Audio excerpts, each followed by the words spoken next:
අයිබෝවන් අලුත් අවුරුදු සංස්කෘතිය කියලා කියන්නේ සෞභාග්‍ය, සමගිය, ඒ වගේම ජවය එකට එකතු වුණ අපේ ජාතියේ අනන්‍යතාවය ලෝකයට පෙන්වුම් කරනු ලබන සංස්කෘතික උළෙලක්.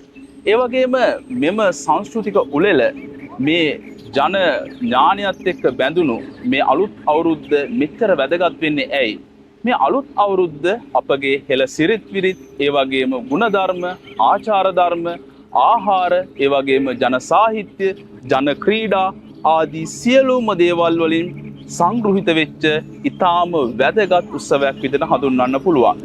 මේ සියලු වටිනාකම් එකතු වීමත් එක්ක මෙම ජාතික උළෙලට, මේ පාරම්පරික උත්සවයට හෙළේ මහා සංස්කෘතික මංගල්‍ය කියලා අපිට අභිවාදයෙන් කියන්න පුළුවන්.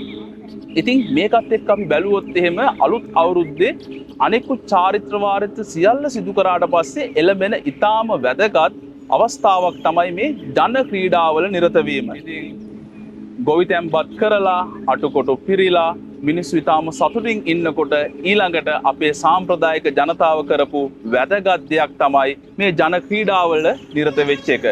මේ ජන ක්‍රීඩා කියලා කියන්නේ ඊටාම වැදගත් දෙයක් අපේ සාම්ප්‍රදායික ජන සමාජය තුළ. අපි උදාහරණ විදිහට ගත්තොත් එහෙම අපේ ජන සංස්කෘතිය තුළ දක්න ලැබෙන ජන ක්‍රීඩා මොනවද කියලා?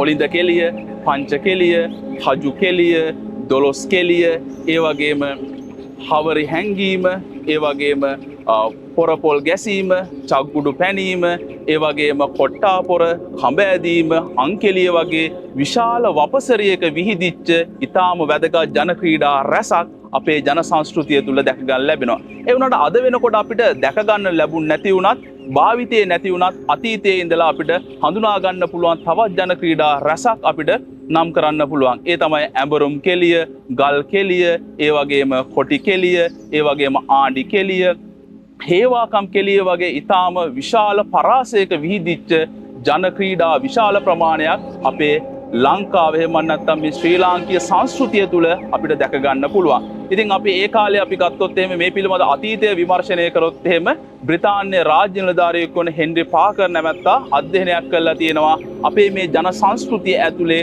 ක්‍රීඩා වර්ග ත්‍රිත්වයක් තිබුණා කියලා. ඒ තමයි අපි එලිමහානය කරන ක්‍රීඩා, ගෘහාශ්‍රිතව කරන ක්‍රීඩා, ඒ වගේම මේ ආගමික මුහුණුවරක් එක්ක කරන්නා වූ ක්‍රීඩා. කෙසේ නමුත් මේ සියල්ලම පෙනියන්නේ අපේ මේ සංස්කෘතිය තුළ තිබෙන පෝසත් බවයි. ඉතින් අපි මහා සංස්කෘතික උත්සවය තුළ මේ ජන ක්‍රීඩා කිරීම තුළ ඊටාම වැදගත් දේවල් විශාල ප්‍රමාණයක් අපි බලාපොරොත්තු වුණා. ඒ තමයි ජනතාව තුළ බොහෝ දේවල් වැඩි දියුණුනා මේ ජන ක්‍රීඩායක. ඒ තමයි එකිනෙකා පිළිබඳ තේරුම් ගැනීම හැකියාව, ඒ වගේම සුවදශීලීව කටයුතු කිරීම, ඒ වගේම ජය පරාජය සමව විදදරා ගැනීම, ඒ වගේම විශ්භියෝග හමුවේ කොහොමද කිසියම් දෙයක් තීරණය කරගන්නේ. ඉතින් ඒ වගේම අභියෝගයන්ට මුහුණ දීම සහ තමන්ගේ ප්‍රජාව රැක ගැනීම වගේ ඊටාම වැදගත් ගුණාංග ජනතාව තුළ දියුණුනේ මේ ජන ක්‍රීඩා එක්ක. මේ ජන ක්‍රීඩාව කියන්නේ මේ අවුරුදු දවසට ඇවිල්ලා මේ උත්සවශ්‍රීයෙන් විතරක් කරපු දෙයක් නෙමෙයි. මොවුන් මේ සඳහා කාලයක සිට පුරුදු පුහුණු වෙනවා. ඒ වගේම මේකත් එක්ක වැඩ කරනවා. ඔවුන් කිසියම් අරමුණක් ඔළුවේ තියාගෙන තමන්ගේ ශරීර සෞඛ්‍යය ඊටාම නිරෝගීව පවත්වාගෙන යන්න කටයුතු කරනවා. ඉතින් ඒකත් එක්ක මේ ජන සමාජය තුළ නිරෝගීකම, ඒ වගේම ජව සම්පන්නභාවය, කෘෂිකර්මයට අවශ්‍ය ශක්තිය, ඒ වගේ මේ ජවය නිර්මාණය කරගන්නත් මේ ජන ක්‍රීඩා වැදගත් වෙනවා. ඉතින් ඒකත් එක්ක බලද්දී අපිට තේරෙනවා මේ සිංහල අවුරුදු සංස්කෘතිය වගේම අපේ හෙළ ජන ක්‍රීඩා කියලා කියන්නේ නිකම් සංස්කෘතිකාංග නෙමේ. ඒවා අපේ ජාතියේ ජවය, ශක්තිය සහ මේ නිරෝගීභාවය තහවුරු කරන්න නිර්මාණය වෙච්ච ඊටාම වැදගත් සංස්කෘතිකාංග විදිහට